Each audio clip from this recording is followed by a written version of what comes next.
Bold and Beautiful, 4731, 12/13, 2005.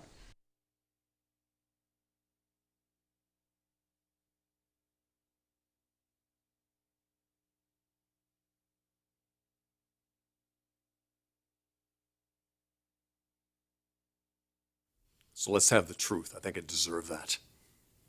Something's going on with you two. You led me to believe it was over. It is over. But let's not confuse issues here, Forrester. And the real issue is I'm not letting you slither your way back into her life. Nick, please. You're getting way too involved with your mother-in-law, Nick. It's a dangerous road you're walking down. My life is none of your business. I have a sister that's dying, that's depending on you and Bridget to raise her child, your son. And you've got another child on the way. You've got no business sniffing around here. Nick is committed to Bridget and to their children. Oh, you talk about honor and integrity, Nick. And here you are, marking your territory while your pregnant wife sits at home for you. You end this, Nick. Either you end this, or I'll go to Bridget and tell her what's really going on. You are getting married to Eric. I know it sounds crazy. Crazy. The man stole your company. He humiliated you with Brooke. If we hadn't found the trust, he would have shipped you off to Florida, lived off your assets, and now you're marrying him? Mouse, it's not what you think. All right, then fine. You enlighten me, because as far as I can see, you are heading for another fall. Again. We're doing this for Felicia. This is her wish. She wants the family reunited. It's not a real marriage in any sense of the word. Stephanie, you're going to stand up in front of a minister, okay? With witnesses. And you're going to exchange vows with a man that you once loved. And this is not going to mean anything. Listen, if you let this bum back into your life, he'll find a way to worm himself back into your heart and maybe even your bed. Do you know, my engagement ring is even prettier in the bedroom than it is in the living room. I think it is. I just want you to be reminded every minute of every day how much I love you. I don't need anything to remind me of that, Eric. I know. Good. You know, this feels kind of strange. I'm making love to a man who's about to go off and marry another woman. Wedding's just for show. I promise you that. Felicia believes that you and Stephanie belong together.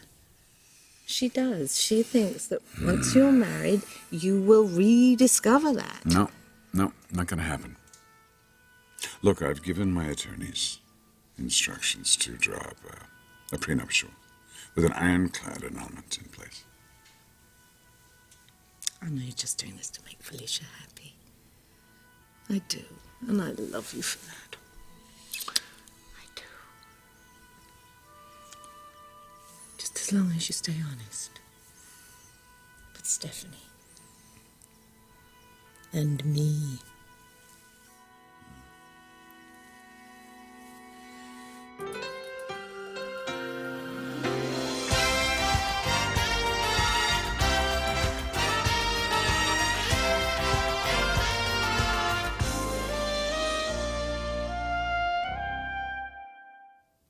What do you think, that I have some secret fantasy of being married to Eric again?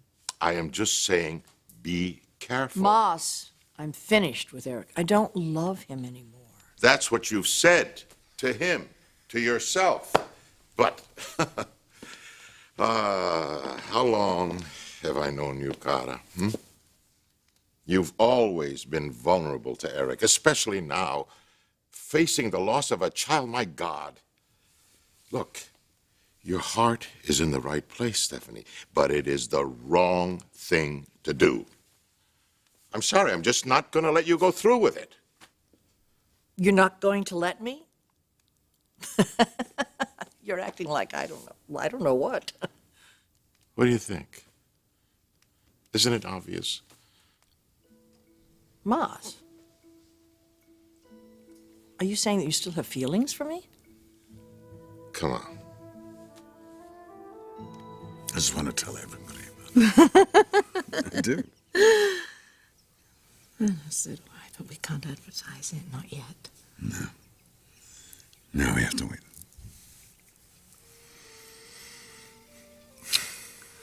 Oh, God, I am so sorry about Felicia, Eric.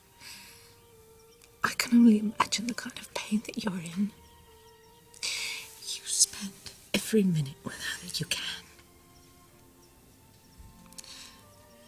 And if she wants you to marry Stephanie, do it.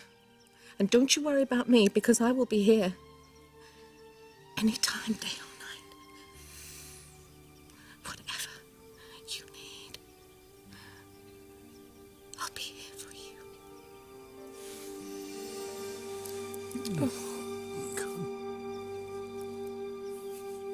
Don't try to flip this around. Because Brooke and I are not the problem here. You are. I've seen this act before, how many times? God knows how many times she's seen it. You build up her hopes and then you disappoint her. Well, it's not going to happen this time.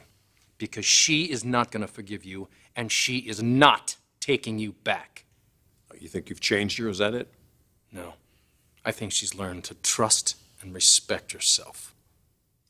Nick, let me tell you how all this is going to play out. Brooke is going to kick and scream a lot. She's going to put me through hoops. Rightfully so. And when she gets all of that out of her system, she's going to look at the life that we had. And she's going to realize that her life with me is the way it's supposed to be. She's going to come back to me. I get what I want, little brother. And I want Brooke.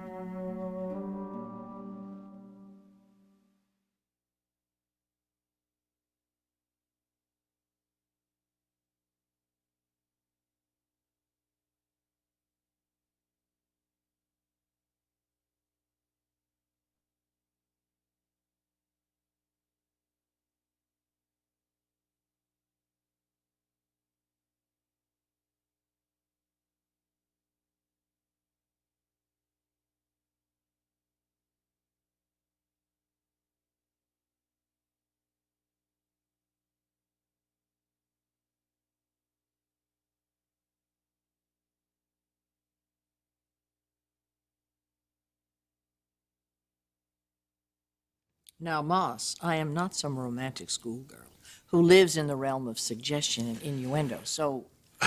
It is one of the things I appreciate most about you, So Stephanie. what is it exactly that you're trying to say? Look, sit. You know I've always had deep feelings for you, okay? And we've always had a deep connection. We'll always have a deep connection. We have a son and grandchildren. Now, for the first time since we've known each other, we're not involved with anyone else. So it occurred to me that maybe we could find some happiness together.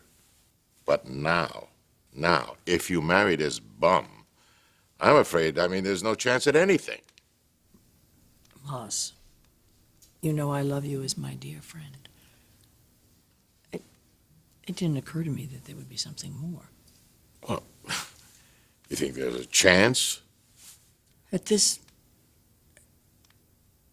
point in my life, with everything going on, I don't know. I couldn't promise anything. Fine. Will you call off the wedding? Moss, you're not listening to me. Moss, I'm doing this for my daughter. I've given her my word. I have to go through with it. You don't have to worry about some sort of romantic entanglement. The marriage to Eric is only going to last as long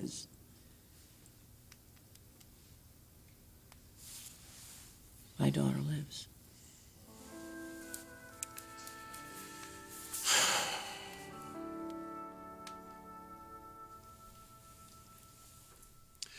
You let Brooke get under your skin, Nick.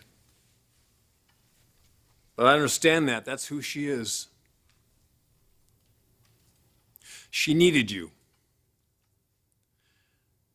And you served her like a string of other guys over the years.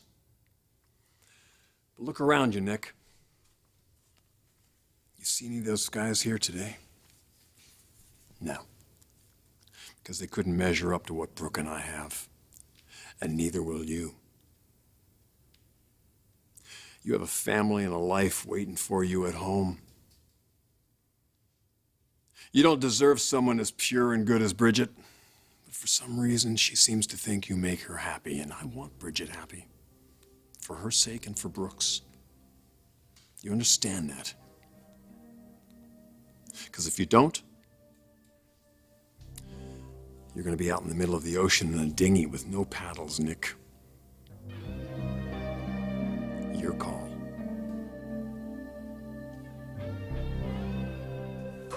Thank you so much. I really appreciate it on such short notice. Okay, I'll see you then. Bye. You know, I thought it over about having a minister here, and I didn't think that was appropriate. So I called Judge Brolin, and he's going to come over. That's a good idea.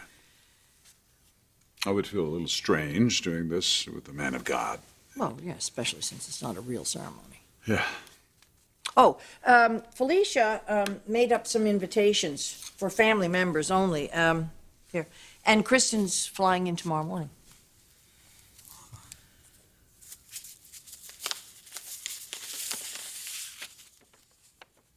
By royal decree, you are hereby commanded to attend the ultimate Forrester family reunion. A ceremony reuniting grumpy groom Eric Forrester and his reluctant bride, Stephanie Douglas Forrester. Anyone not attending will be talked about after the ceremony. Your daughter. I'll do anything for her.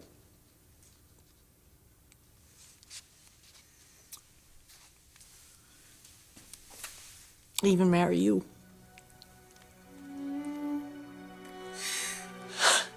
I'm just not prepared to lose her, that's all. I'm just not prepared for this.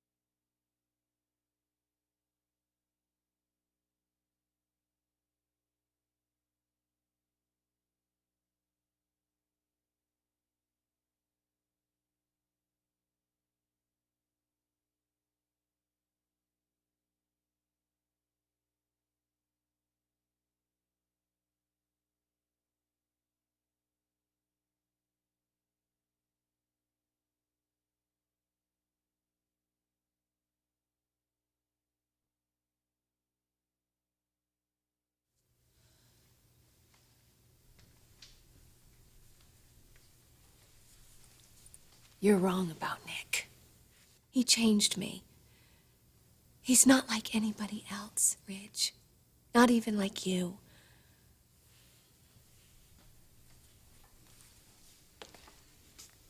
But Ridge is right about one thing. We can't keep doing this. Doing what? What? Looking out for each other. As a family. You have a life with Bridget now. You can't protect me at her expense. So just go home, Nick. Please.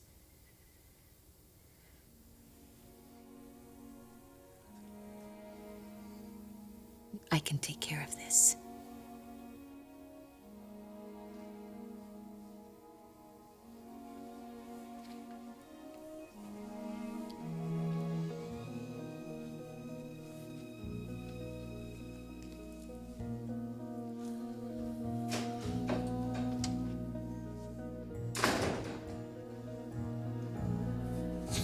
I don't want Felicia to see me like this. She's got more than enough to handle for all this stuff. I'm just not certain we're helping at all. This wedding, I mean, Felicia has completely unrealistic expectations here. Maybe we shouldn't go through with it, knowing what we know. Suddenly your conscience is kicking in? Ah, the happy bride and groom. Honey, shouldn't you be in bed? Here, honey, here, sit down. Sit. I just wanted to check on the wedding plans. Oh, well, flowers ordered, menu selected. Attorneys contacted, prenuptials drawn up. I know you think I'm silly for asking you two to get married again.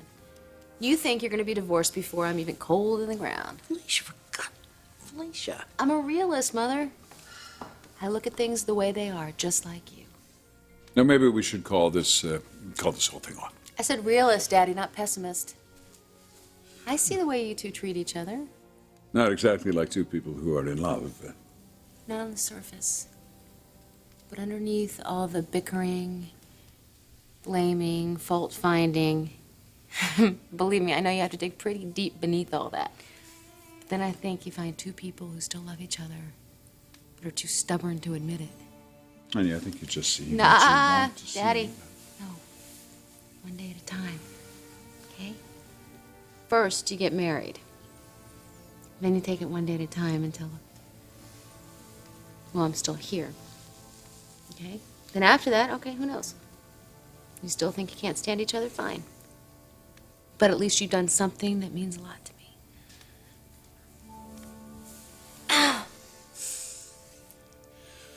Seems like you guys have everything under control, so maybe I will get in bed.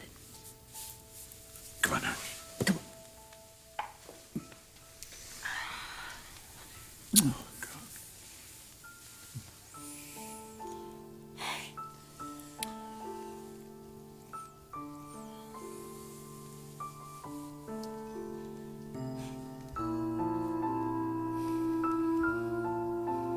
Please leave, Rich. As soon as I tell you how I feel. The way you looked at Nick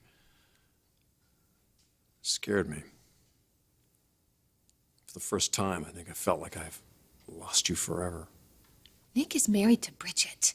Nothing's going to happen between us. I'm not really worried about that. It's more us. Please tell me that there's some hope here. You really believe that you can just waltz back into my life like nothing happened? You think you know what I'm feeling, what I'm going to do, but you don't. I'm not your Logan anymore. You tore apart everything that I knew, everything that I counted on. And I had to find my own way. And you know what I found? I found out what it was like to be loved completely by a man, to be first in his heart. I was always competing for your love. With Taylor, with Caroline, even your mother. But I never got it. I never came first. And I deserve that, Ridge. I deserve to come first. I would rather have nothing than what I had with you. You're right. I've been incredibly selfish.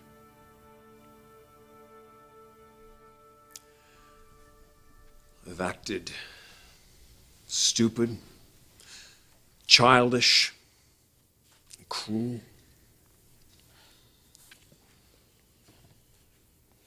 To walk away from you and our little son, whom we've waited a lifetime for. I was trying to please everyone and wanted to please no one. These last few months, without you, I've felt dead inside. Completely empty, except for the pain. But I know that no matter what I was feeling, it would never compare to what I've done to you. And here I am, asking you to find a way to forgive me. I destroyed our lives, and I have no right to ask you to give me another chance. I'm praying to God you will. I need you, Brooke. I need us.